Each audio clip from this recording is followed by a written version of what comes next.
Story of the Physician and the Saratoga Trunk. Mr. Silas Q. Scuddamore was a young American of a simple and harmless disposition, which was the more to his credit as he came from New England, a quarter of the New World not precisely famous for those qualities. Although he was exceedingly rich, he kept a note of all his expenses in a little paper pocketbook, and he had chosen to study the attractions of Paris from the 7th story of what is called a furnished hotel, in the Latin Quarter. There was a great deal of habit in his penuriousness, and his virtue, which was very remarkable among his associates, was principally founded upon diffidence and youth. The next room to his was inhabited by a lady, very attractive in her air and very elegant in toilette, whom, on his first arrival, he had taken for a countess. In course of time he had learned that she was known by the name of Madame Zephyrin, and that whatever station she occupied in life it was not that of a person of title. Madame Zephyrin, probably in the hope of enchanting the young American, used to flaunt by him on the stairs with a civil inclination, a word of course, and the knockdown look out of her black eyes, and disappear in a rustle of silk, and with the revelation of an admirable foot and ankle. But these advances, so far from encouraging Mr. Scuddamore, plunged him into the depths of depression and bashfulness. She had come to him several times for a light, or to apologize for the imaginary depredations of her poodle, but his mouth was closed in the presence of so superior a being. His French promptly left him, and he could only stare and stammer until she was gone.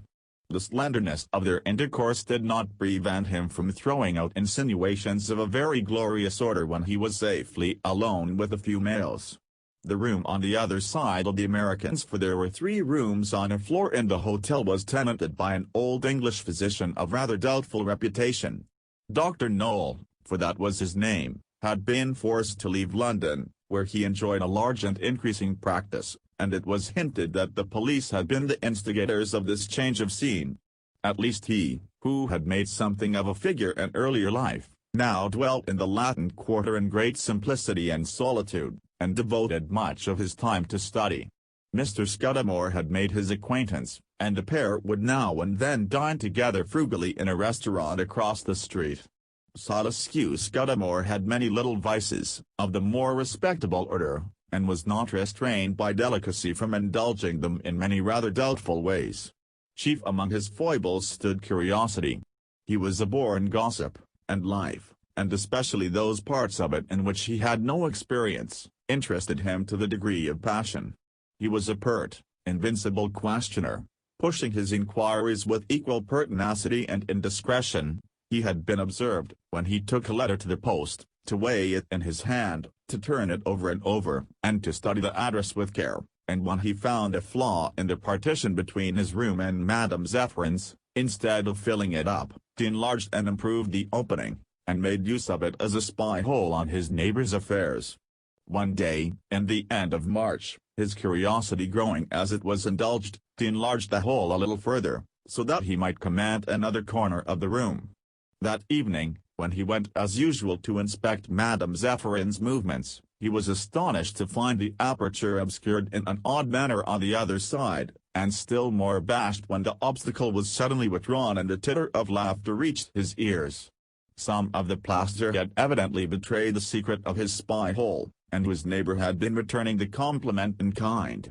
Mr. Scuddamore was moved to a very acute feeling of annoyance. He condemned Madame Zephyrin unmercifully, he even blamed himself, but when he found, next day, that she had taken no means to balk him of his favorite pastime, he continued to profit by her carelessness, and gratify his idle curiosity. That next day Madame Zephyrin received a long visit from a tall, loosely built man of 50 or upwards, whom Silas had not hitherto seen. His tweed suit and colored shirt, no less than his shaggy side whiskers, identified him as a Britisher, and his dull grey eye affected Silas with the sense of cold. He kept screwing his mouth from side to side and round during the whole colloquy, which was carried on in whispers. More than once it seemed to the young New Englander as if their gestures indicated his own apartment, but the only thing definite he could gather by the most scrupulous attention was this remark made by the Englishman in a somewhat higher key, as if in answer to some reluctance or opposition. I have studied his taste to a nicety, and I tell you again and again you are the only woman of the sort that I can lay my hands on." In answer to this, Madame Zephyrin sighed, and appeared by a gesture to resign herself, like one yielding to unqualified authority. That afternoon the observatory was finally blinded, a wardrobe having been drawn in front of it upon the other side, and while Silas was still lamenting over this misfortune, which he attributed to the Britishers' malign suggestion, the concierge brought him up a letter in a female handwriting. It was conceived in French of no very rigorous orthography, bore no signature, and in the most encouraging terms invited the young American to be present in a certain part of the Bullier Ball at 11 o'clock that night. Curiosity and timidity fought a long battle in his heart. Sometimes he was all virtue, sometimes all fire and daring, and the result of it was that, long before 10, Mr. Silas Q. Scuddamore presented himself in unimpeachable attire at the door of the Bullier Ballrooms, and paid his entry money with the sense of reckless deviltry that was not without its charm. It was carnival time, and the ball was very full and noisy. The lights and the crowd at first rather abashed our young adventurer, and then, mounting to his brain with a sort of intoxication, put him in possession of more than his own share of manhood. He felt ready to face the devil, and strutted in the ballroom with the swagger of a cavalier. While he was thus parading, he became aware of Madame Zephyrin and her Britisher in conference behind a pillar. The cat-like spirit of eavesdropping overcame him at once. He stole nearer and nearer on the couple from behind, until he was within earshot. "That is the man," the Britisher was saying, there with the long blonde hair, speaking to a girl in green. Silas identified a very handsome young fellow of small stature, who was plainly the object of this designation. "It is well," said Madame Zephyrin. "I shall do my utmost. But, remember, the best of us may fail in such a matter." "Tut!" returned her companion, "I answer for the result. Have I not chosen you from 30? Go, but be wary of the prince. I cannot think what cursed accident has brought him here tonight. As if there were not a dozen balls in Paris better worth his notice than this riot of students and counter-jumpers. See him where he sits, more like a reigning emperor at home than a prince upon his holidays." Silas was again lucky. He observed a person of rather a full build, strikingly handsome, and of a very stately and courteous demeanor, seated at table with another handsome young man, several years his junior, who addressed him with conspicuous deference.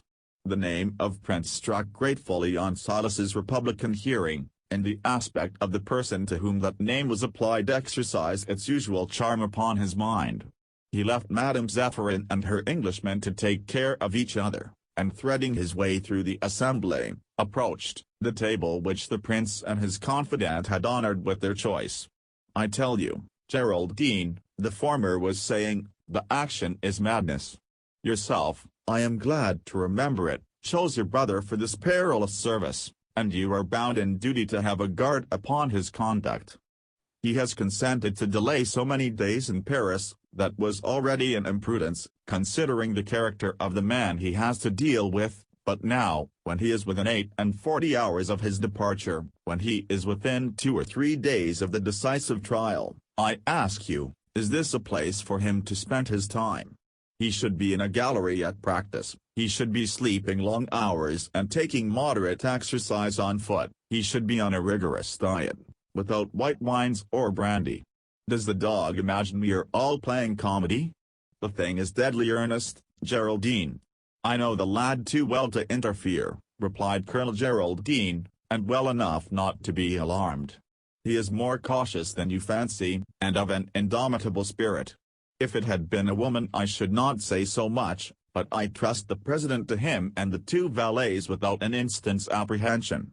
"I am gratified to hear you say so," replied the prince, "but my mind is not at rest. These servants are well-trained spies, and already has not this miscreant succeeded 3 times in eluding their observation and spending several hours on end in private, and most likely dangerous, affairs? An amateur might have lost him by accident, but if Rudolph and Jerome were thrown off the scent, it must have been done on purpose, and by a man who had a cogent reason and exceptional resources. "I believe the question is now one between my brother and myself," replied Geraldine, with a shade of offense in his tone. "I permit it to be so, Colonel Geraldine," returned Prince Florizel. "Perhaps, for that very reason, you should be all the more ready to accept my counsels. But enough. That girl in yellow dances well." And the talk veered into the ordinary topics of a Paris ballroom in the carnival. Silas remembered where he was, and that the hour was already near at hand when he ought to be upon the scene of his assignation. The more he reflected the less he liked the prospect, and as at that moment an eddy in the crowd began to draw him in the direction of the door, he suffered it to carry him away without resistance. The eddy stranded him in a corner under the gallery, where his ear was immediately struck with the voice of Madame Zephyrin. She was speaking in French with the young man of the blonde locks who had been pointed out by the strange Britisher not half an hour before. "I have a character at stake," she said, "or I would put no other condition than my heart recommends. But you have only to say so much to the porter, and he will let you go by without a word." "But why this talk of debt?" objected her companion. "Heavens!" said she, "do you think I do not understand my own hotel?" And she went by, clinging affectionately to her companion's arm. This put Silas in mind of his billet. 10 minutes hence, thought he, and I may be walking with as beautiful a woman as that, and even better dressed, perhaps a real lady, possibly a woman of title. And then he remembered the spelling, and was a little downcast. But it may have been written by her maid, he imagined. The clock was only a few minutes from the hour, and this immediate proximity set his heart beating at a curious and rather disagreeable speed. He reflected with relief that he was in no way bound to put in an appearance. Virtue and cowardice were together, and he made once more for the door, but this time of his own accord, and battling against the stream of people which was now moving in a contrary direction. Perhaps this prolonged resistance worried him, or perhaps he was in that frame of mind when merely to continue in the same determination for a certain number of minutes produces a reaction and a different purpose. Certainly, at least, he wheeled about for a third time, and did not stop until he had found a place of concealment within a few yards of the appointed place. Here he went through an agony of spirit, in which he several times prayed to God for help, for Silas had been devoutly educated. He had now not the least inclination for the meeting, nothing kept him from flight but a silly fear lest he should be thought unmanly, but this was so powerful that it kept head against all other motives, and although it could not decide him to advance, prevented him from definitely running away. At last the clock indicated 10 minutes past the hour. Young Scuddamore's spirit began to rise. He peered round the corner and saw no one at the place of meeting. Doubtless his unknown correspondent had wearied and gone away. He became as bold as he had formerly been timid. It seemed to him that if he came at all to the appointment, however late, he was clear from the charge of cowardice. Nay, now he began to suspect a hoax, and actually complimented himself on his shrewdness in having suspected and outmaneuvered his mystifiers. So very idle a thing is a boy's mind. Armed with these reflections, he advanced boldly from his corner, but he had not taken above a couple of steps before a hand was laid upon his arm. He turned and beheld a lady cast in a very large mould and with somewhat stately features, but bearing no mark of severity in her looks. "I see that you are a very self-confident lady killer," said she, "for you make yourself expected. But I was determined to meet you. When a woman has once so far forgotten herself as to make the first advance, she has long ago left behind her all considerations of petty pride." Silas was overwhelmed by the size and attractions of his correspondent and the suddenness with which she had fallen upon him. But she soon set him at his ease.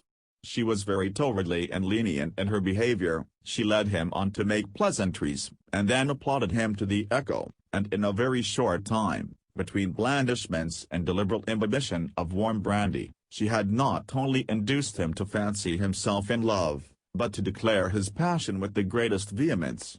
"Alas!" she said, "I do not know whether I ought not to deplore this moment, great as is the pleasure you give me by your words. Hitherto I was alone to suffer, now, poor boy, there will be two. I am not my own mistress. I dare not ask you to visit me at my own house, for I am watched by jealous eyes. Let me see," she added, "I am older than you, although so much weaker, and while I trust in your courage and determination, I must employ my own knowledge of the world for our mutual benefit. Where do you live?" He told her that he lodged in a furnished hotel, and named the street and number. She seemed to reflect for some minutes, with an effort of mind. "I see," she said at last. "You will be faithful and obedient, will you not?" Silas assured her eagerly of his fidelity. "Tomorrow night, then," she continued, with an encouraging smile, "you must remain at home all the evening, and if any friends should visit you, dismiss them at once on any pretext that most readily presents itself. Your door is probably shut by 10? She asked. "By 11, answered Silas. "At 11:15, pursued the lady, "leave the house. Merely cry for the door to be opened, and be sure you fall into no talk with the porter, as that might ruin everything. Go straight to the corner where the Luxembourg Gardens join the boulevard, there you will find me waiting you. I trust you to follow my advice from point to point, and remember, if you fail me in only one particular, you will bring the sharpest trouble on a woman whose only fault is to have seen and loved you." "I cannot see the use of all these instructions," said Silas. "I believe you are already beginning to treat me as a master," she cried, tapping him with her fan upon the arm. "Patience, patience. That should come, in time. A woman loves to be obeyed at first, although afterwards she finds her pleasure in obeying. Do as I ask you, for heaven's sake, or I will answer for nothing. Indeed, now I think of it," she added, with the manner of one who had just seen further into a difficulty, "I find a better plan of keeping importunate visitors away. Tell the porter to admit no one for you, except the person who may come that night to claim a debt, and speak with some feeling, as though you feared the interview, so that he may take your words in earnest. I think you may trust me to protect myself against intruders," he said, not without a little pique. "That is how I should prefer the thing arranged," she answered, coldly. "I know you men, you think nothing of a woman's reputation." Silas blushed and somewhat hung his head, for the scheme he had in view had involved a little vainglorying before his acquaintances. "Above all," she added, "do not speak to the porter as you come out." "And why?" said he. "Of all your instructions, that seems to me the least important. You at first doubted the wisdom of some of the others, which you now see to be very necessary," she replied. "Believe me, this also has its uses, in time you will see them, and what am I to think of your affection, if you refuse me such trifles at our first interview?" Silas confounded himself in explanations and apologies. In the middle of these she looked up at the clock and clapped her hands together with a suppressed scream. "Heavens!" she cried, "is it so late? I have not an instant to lose. Alas, we poor women, what slaves we are! What have I not risked for you already?" And after repeating her directions, which she artfully combined with caresses and the most abandoned looks, she bade him farewell and disappeared among the crowd. The whole of the next day Silas was filled with the sense of great importance. He was now sure she was a countess, and when evening came he minutely obeyed her orders and was at the corner of the Luxembourg Gardens by the hour appointed. No one was there. He waited nearly half an hour, looking in the face of everyone who passed or loitered near the spot. He even visited the neighboring corners of the boulevard and made a complete circuit of the garden railings, but there was no beautiful countess to throw herself into his arms. At last, and most reluctantly, he began to retrace his steps towards his hotel. On the way he remembered the words he had heard pass between Madame Zephyrin and the blond young man, and they gave him an indefinite uneasiness. "It appears," he reflected, "that everyone has to tell lies to our porter." He rang the bell. The door opened before him, and the porter in his bedclothes came to offer him a light. "Has he gone?" inquired the porter. "Whom do you mean?" asked Silas, somewhat sharply, for he was irritated by his disappointment. "I did not notice him go out," continued the porter, "but I trust you paid him. We do not care, in this house, to have lodgers who cannot meet their liabilities." "What the devil do you mean?" demanded Silas, rudely. "I cannot understand a word of this farrago." "The short blond young man who came for his debt," returned the other. "Him it is, I mean. Who else should it be, when I had your orders to admit no one else?" "Why, good God, of course he never came," retorted Silas. "I believe what I believe," retorted the porter, putting his tongue into his cheek with a most roguish air. "You are an insolent scoundrel," cried Silas, and, feeling that he had made a ridiculous exhibition of asperity, and at the same time bewildered by a dozen alarms, he turned and began to run upstairs. "Do you not want the light then?" cried the porter.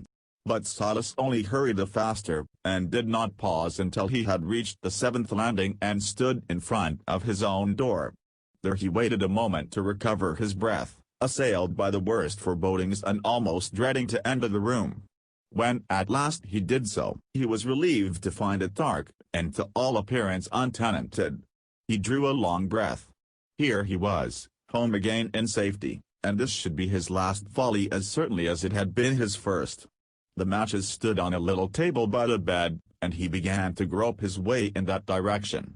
As he moved, his apprehensions grew upon him once more, and he was pleased, when his foot encountered an obstacle, to find it nothing more alarming than a chair. At last he touched curtains. From the position of the window, which was faintly visible, he knew he must be at the foot of the bed, and had only to feel his way along it in order to reach the table in question. He lowered his hand, but what he touched was not simply a counterpane, it was a counterpane with something underneath it like the outline of a human leg. Silas withdrew his arm and stood a moment petrified. What, he thought, can this betoken? He listened intently, but there was no sound of breathing. Once more, with a great effort, he reached out the end of his finger to the spot he had already touched, but this time he leapt back half a yard, and stood shivering and fixed with terror. There was something in his bed. What it was he knew not, but there was something there. It was some seconds before he could move. Then, guided by an instinct, he fell, straight upon the matches, and keeping his back toward the bed, lighted a candle. As soon as the flame had kindled, he turned slowly round and looked for what he feared to see. Sure enough, there was the worst of his imaginations realized. The coverlid was drawn carefully up over the pillow, but it molded the outline of a human body lying motionless, and when he dashed forward and flung aside the sheets, he beheld the blond young man whom he had seen in the Bullier Ball the night before, his eyes open and without speculation, his face swollen and blackened, and a thin stream of blood trickling from his nostrils. Silas uttered a long tremulous wail, dropped the candle, and fell on his knees beside the bed. Silas was awakened from the stupor into which his terrible discovery had plunged him, by a prolonged but discreet tapping at the door. It took him some seconds to remember his position, and when he hastened to prevent anyone from entering it was already too late. Dr.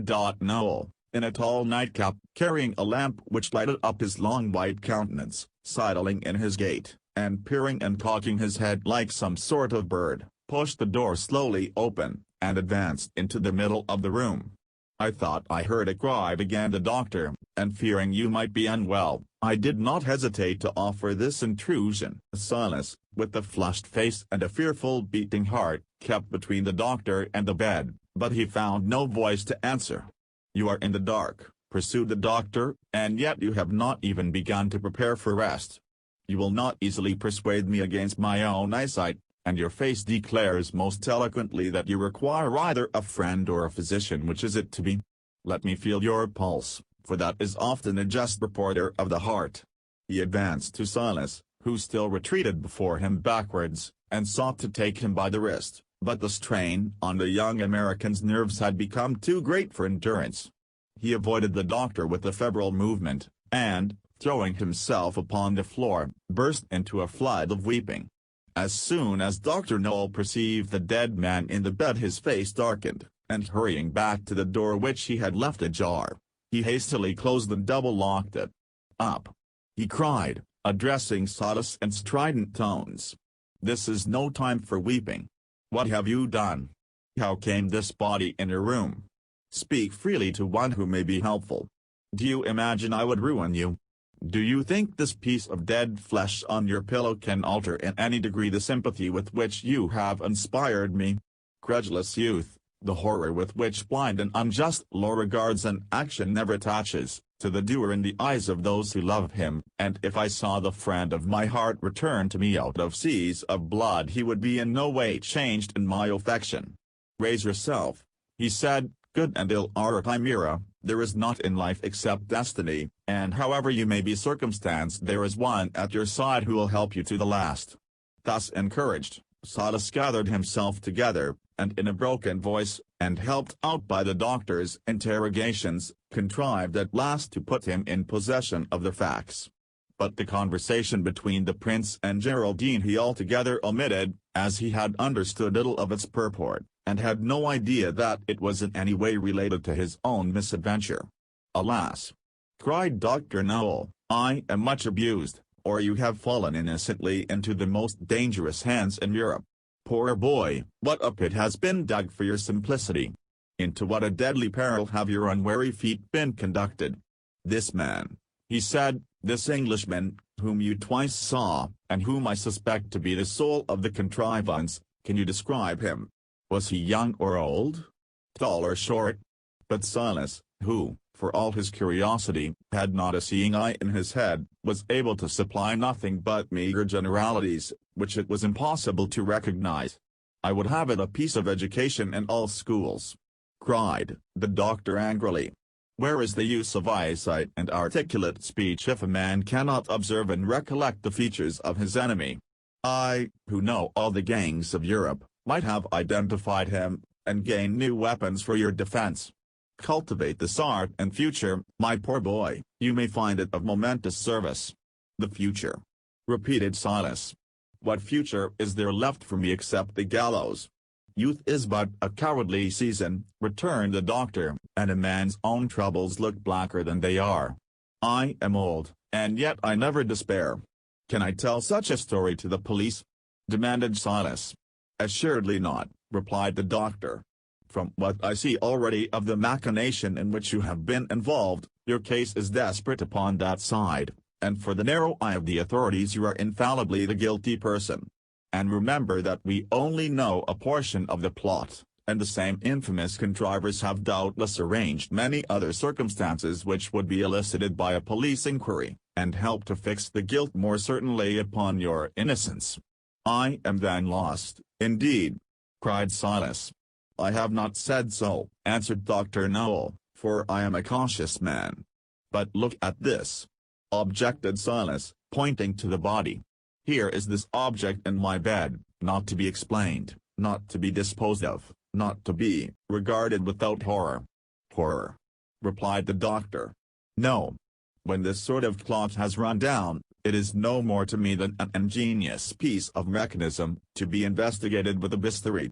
When blood is once cold and stagnant, it is no longer human blood. When flesh is once dead, it is no longer that flesh which we desire in our lovers and respect in our friends. The grace, the attraction, the terror, have all gone from it with the animating spirit. Accustom yourself to look upon it with composure, for if my scheme is practicable you will have to live in constant proximity to that which now so greatly horrifies you." "Your scheme?" cried Silas. "What is that? Tell me speedily, doctor, for I have scarcely courage enough to continue to exist." Without replying, Dr. Noel turned towards the bed, and proceeded to examine the corpse. "Quite dead," he murmured. "Yes, as I had supposed, the pockets empty." "Yes, and the name cut off the shirt. Their work has been done thoroughly and well. Fortunately he is of small stature." Silas followed these words with an extreme anxiety. At last the doctor, his autopsy completed, took a chair and addressed the young American with a smile. "Since I came into your room," said he, "although my ears and my tongue have been so busy, I have not suffered my eyes to remain idle. I noted a little while ago that you have there, in the corner, one of those monstrous constructions which your fellow countrymen carry with them into all quarters of the globe, in a word, a Saratoga trunk. Until this moment I have never been able to conceive the utility of these erections, but then I began to have a glimmer. Whether it was for convenience in the slave trade, or to obviate the results of too ready an employment of the Bowie knife, I cannot bring myself to decide. But one thing I see plainly: the object of such a box is to contain a human body. Surely, cried Silas, surely this is not a time for jesting. Although I may express myself with some degree of pleasantry, replied the doctor, the purport of my words is entirely serious. And the first thing we have to do, my young friend, is to empty your coffer of all it contains. Silas, obeying the authority of Dr. Noel, put himself at his disposition.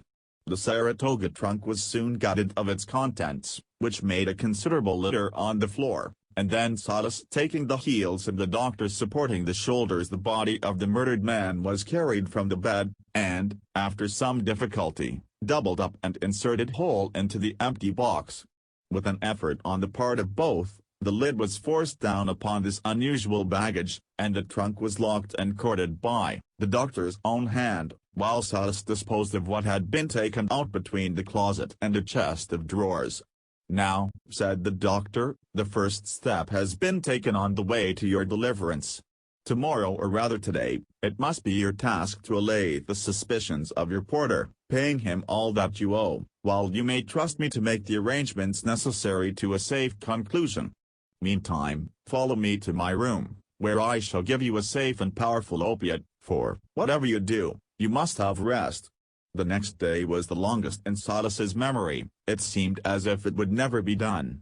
He denied himself to his friends, and sat in a corner with his eyes fixed upon the Saratoga trunk in dismal contemplation.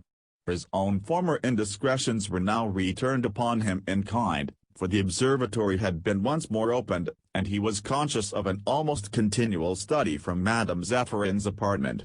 So distressing did this become, that he was at last obliged to block up the spy hole from his own side, and when he was thus secured from observation he spent a considerable portion of his time in contrite tears and prayer. Late in the evening Dr. Noel entered the room carrying in his hand a pair of sealed envelopes without address, one somewhat bulky, and the other so slim as to seem, without enclosure. Silas, he said, seating himself at the table, the time has now come for me to explain my plan for your salvation. Tomorrow morning, at an early hour, Prince Florizel of Bohemia returns to London, after having diverted himself for a few days with the Parisian carnival.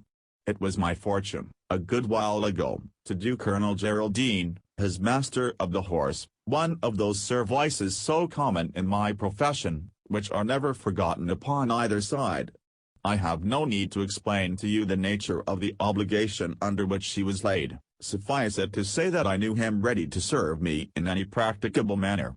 Now, it was necessary for you to gain London with your trunk unopened.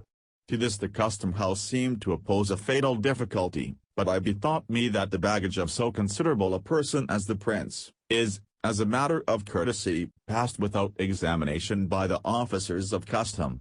I applied to Colonel Geraldine, and succeeded in obtaining a favorable answer. Tomorrow, if you go before 6 to the hotel where the prince lodges, your baggage will be passed over as a part of his, and you yourself will make the journey as a member of his suite.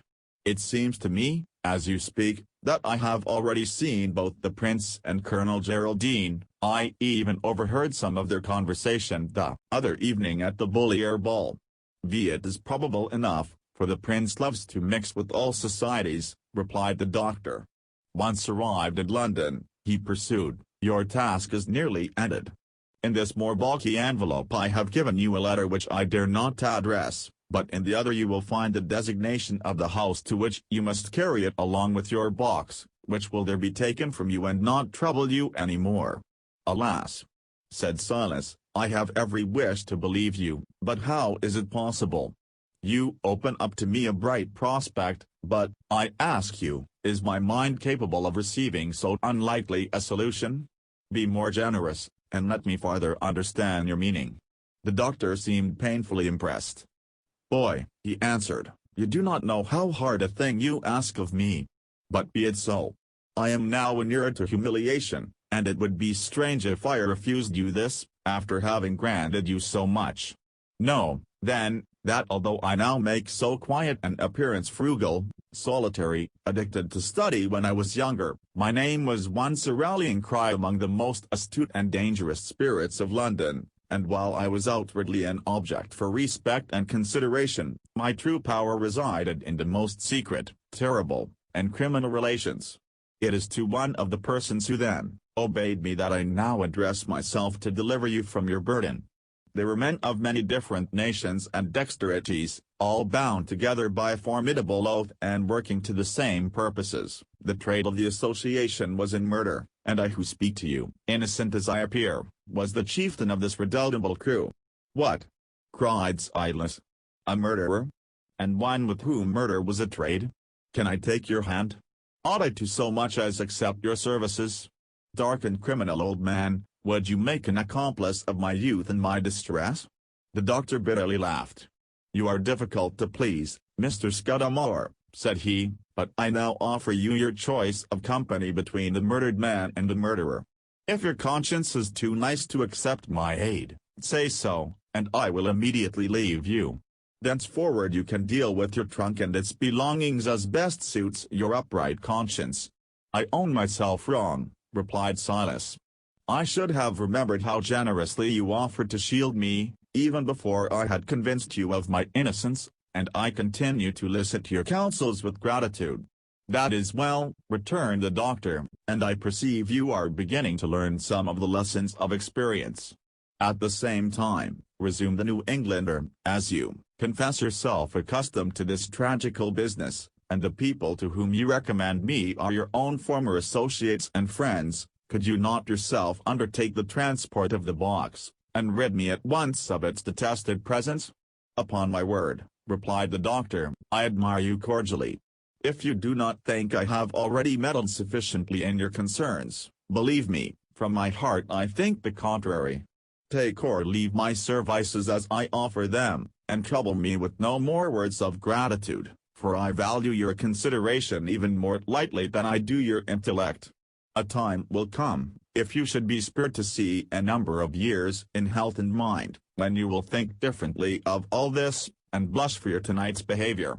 So saying, the doctor arose from his chair, repeated his directions briefly and clearly, and departed from the room without permitting Silas any time to answer.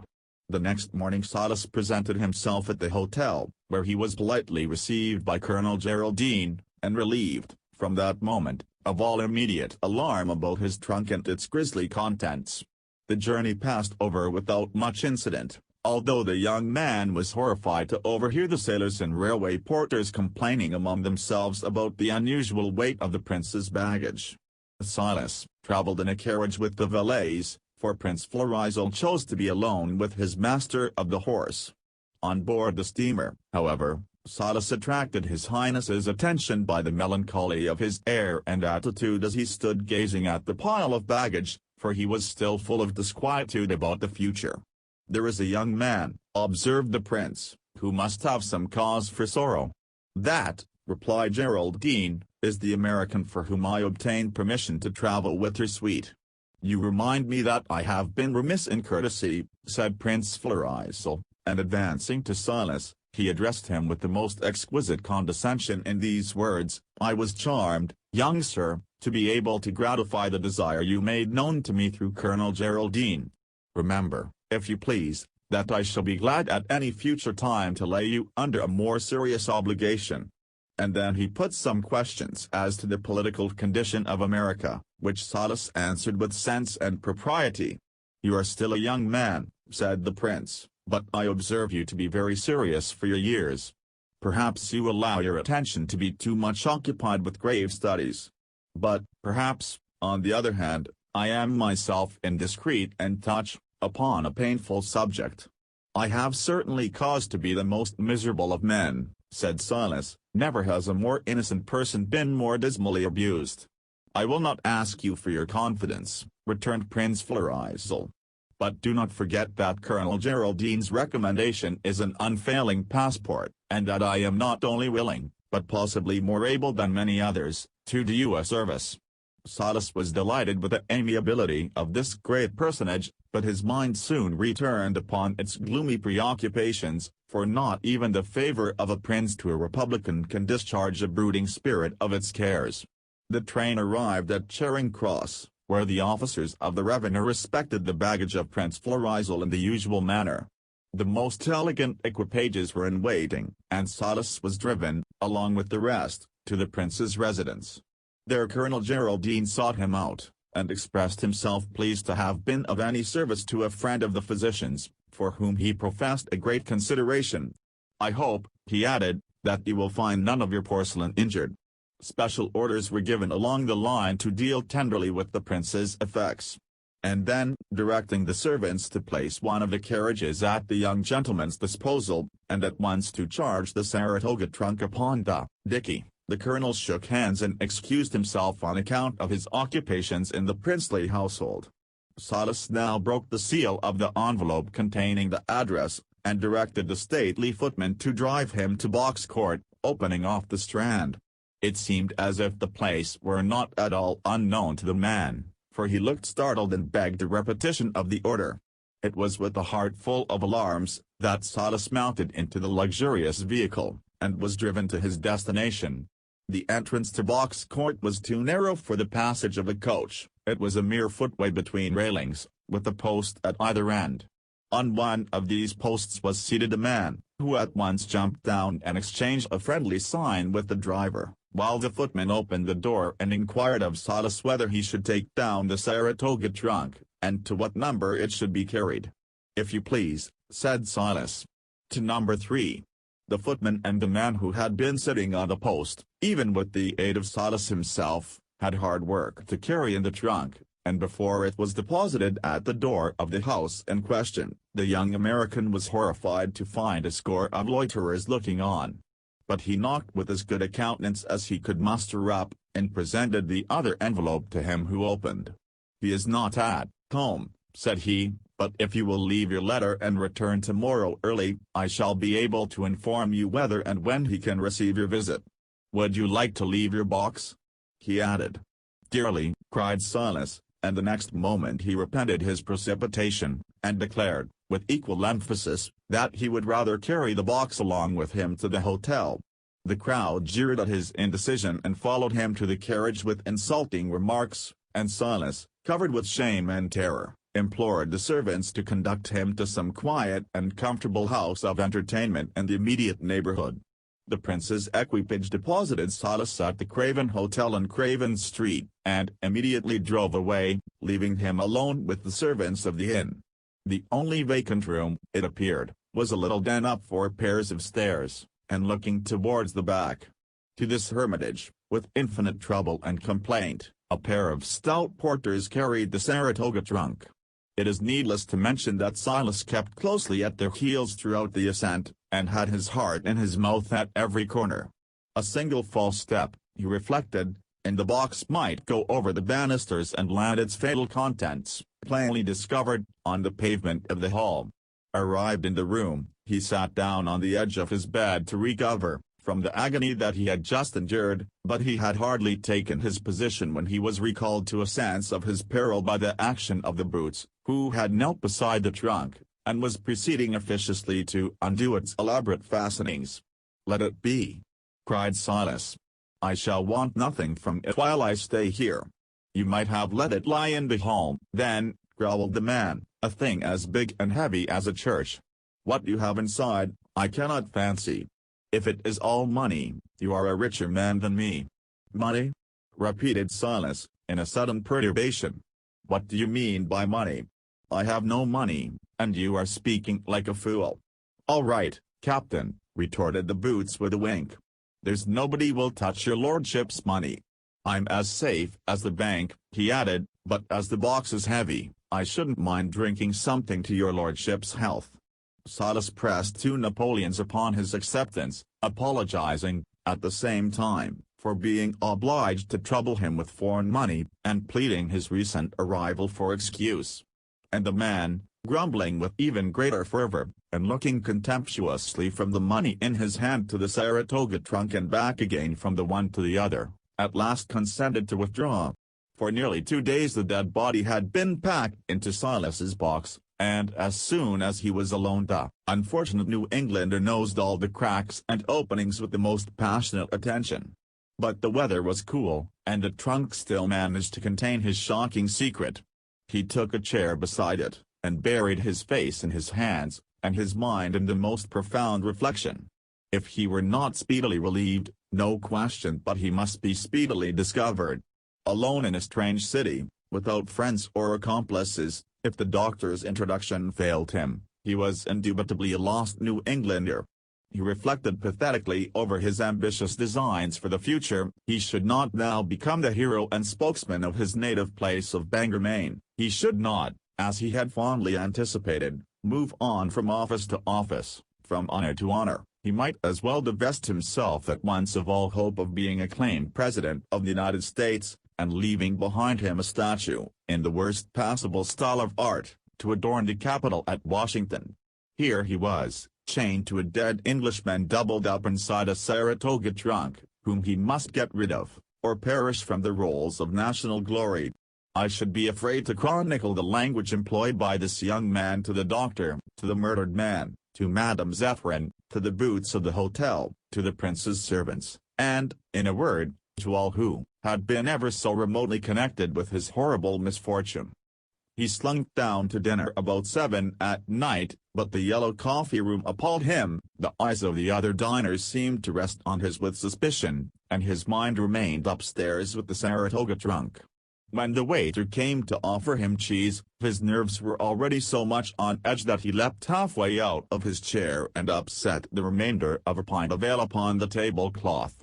The fellow offered to show him the smoking room when he had done, and although he would have much preferred to return at once to his perilous treasure, he had not the courage to refuse, and was shown downstairs to the black, gaslit cellar, which formed, and possibly still forms, the divan of the Craven Hotel. 2 very sad betting men were playing billiards, attended by a moist, consumptive marker, and for the moment Silas imagined that these were the only occupants of the apartment.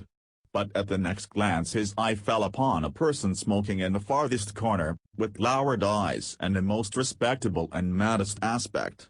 He knew at once that he had seen the face before, and in spite of the entire change of clothes, recognized the man whom he had found seated on a post at the entrance to Box Court, and who had helped him to carry the trunk to and from the carriage. The New Englander simply turned and ran, nor did he pause until he had locked and bolted himself into his bedroom. There, all night long, a prey to the most terrible imaginations, he watched beside the fatal box full of dead flesh. The suggestion of the boots that his trunk was full of gold inspired him with all manner of new terrors. If he so much as dared to close an eye, and the presence in the smoking room, and under an obvious disguise, of the loiterer from Box Court convinced him that he was once more the center of obscure machination. Midnight had sounded some time, when, impelled by uneasy suspicions, Silas opened his bedroom door and peered into the passage.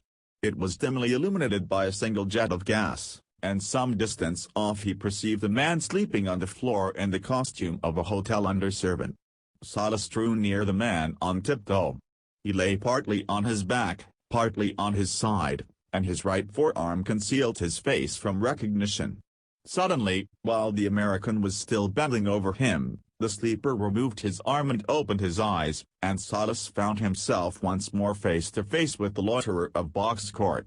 "Good night, sir," said the man, pleasantly.